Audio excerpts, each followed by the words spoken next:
I was about 3 years old at the time. My brother was 5. Our parents were going through a divorce, so my grandparents offered to look after my brother and I until the divorce was final so that we weren't caught up in the mess. My grandparents' anniversary was coming up, so my grandmother thought it'd help our mother take her mind off things to spend some time with us so she could relax. She and my grandfather went out for the evening and left me and my brother home with our mother for the night. Things seemed to be going good at first, nothing out of the ordinary. It was starting to get a bit late, and my brother and I were sitting on the living room floor watching television. Our mother was on the couch behind us. After a while, she asked if we had heard anything, and I remember we both looked at her, and she had this worried look on her face. She muted the television for a moment to listen, and we started to hear noises coming from our basement. It was the sound of the basement bathroom door swinging open and closing again. It sounded like someone had just walked into the bathroom and slammed the door. But that couldn't be possible. Me, my older brother, and our mom were the only ones at the house at the time.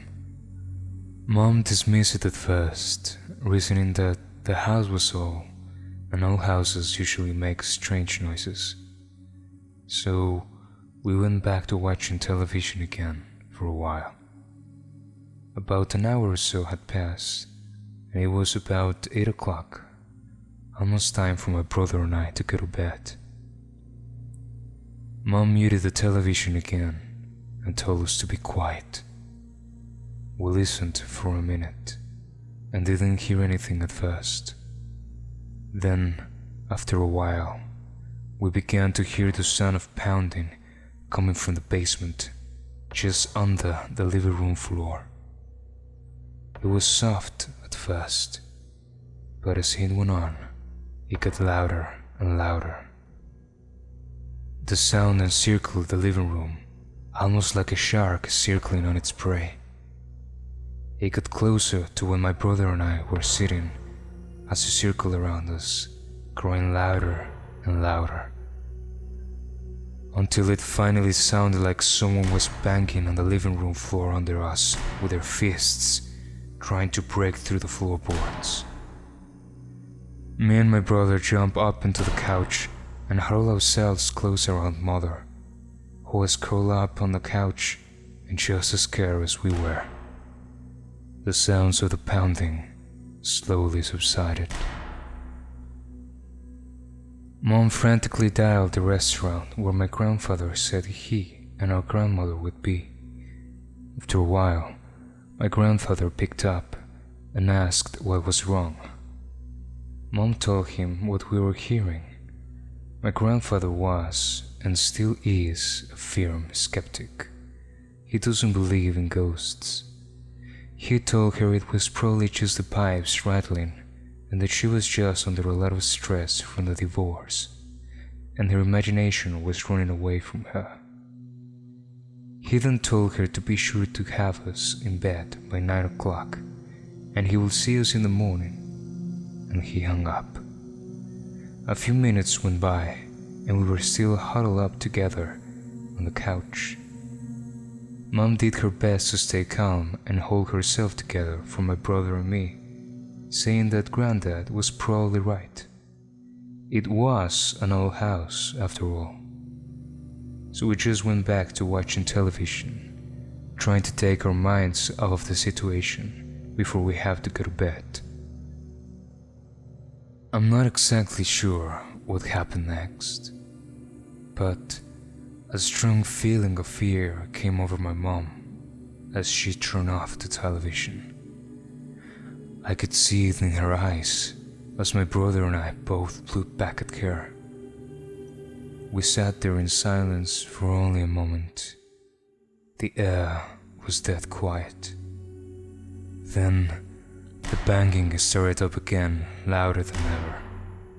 It sounded like someone was frantically trying to break through the floor in a fit of rage. Mom picked up the phone and dialed the restaurant again, but the phone wasn't working. She picked us both up from the floor and pushed us into the main hall and round to the kitchen to get us our coats from the chair at the end of the table next to the basement door. Suddenly, me and my brother heard what sounded like a heavy pair of boots stomping up the basement stairs and a hair-raising slam against the basement door.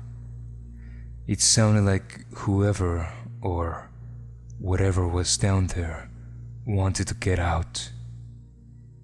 We then heard a tumbling noise as if someone had thrown a chair down the basement stairs.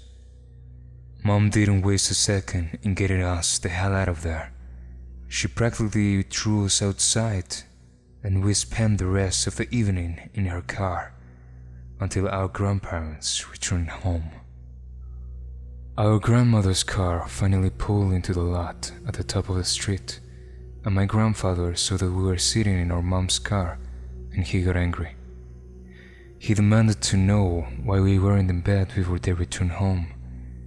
Mom told him everything. You could tell by the way she spoke that she was shaken. My brother and I confirmed everything she said, but our grandfather had none of it. He went up to the locked room on the second floor and grabbed a pistol from the gun cabinet and demanded my mom follow him to the basement so that he could show her that there was absolutely no one else in the house. But she refused to follow him into the basement. Of course, after checking everything over, nothing was found to be broken. So there couldn't have been anyone else in the house. Our grandmother didn't need convincing. She had always believed in ghosts. She had stories of her own encounters with the paranormal.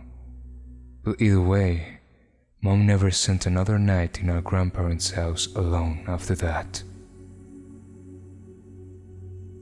My brother is 30 now, and I'm 28. Our grandmother has since passed away, and our grandfather's health hasn't been what it should be, so I stay with him and I look after him. To this day, I don't know who or what was in our basement that night. I hope we never find out. But every time my grandfather asks me to go down to the basement to get something for him, I always get the feeling that there is someone watching me down there. And every time I go down there, the bathroom door on the far side of the basement is always open. No matter how many times I close it, every time I go down there, that goddamn door is always open. A little update on this story.